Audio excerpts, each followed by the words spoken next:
আসলে কি জানেন, আমরা এমন একটা দেশে বসবাস করি, সেখানে একজন আলেমকে যখন কারাগারে নেওয়া হয় এবং কারাগার থেকে যখন কোর্টে নেওয়া হয়, তখন আসলে হাতে হাতকড়া, তারপরে পায়ে শিকল বেড়ি পরিয়ে তারপরে আদালতে নেওয়া হয়।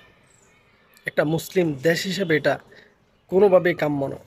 কিন্তু চুরি বাটফারের দায়ে যদি কোনো এমপি মন্ত্রী যায়, তাহলে তাকে নাকি হাতকড়া পরানো যাবে না, সেটা অসম্মান।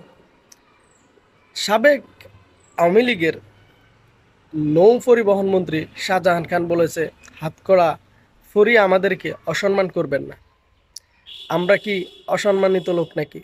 আমরা কি পালিয়ে যাব নাকি?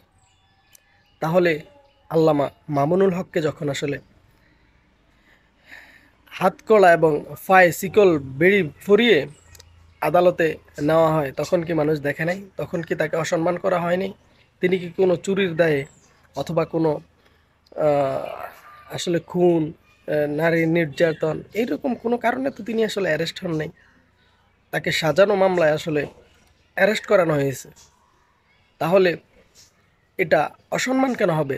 চুরি, বাটফারি, লুণ্ঠন এগুলার দায়ে যারা আসলে অ্যারেস্ট, তাদেরকে আবার কিসের মান সম্মান, কিসের আত্মসম্মান? তাদেরকে হাতকড়া পরানো যাবে না কেন? যদি আল্লামা মামুনুল হককে হাতকড়া পরানো যায়, তাহলে শাহজাহান খানকেও হাতকড়া পরাতে হবে।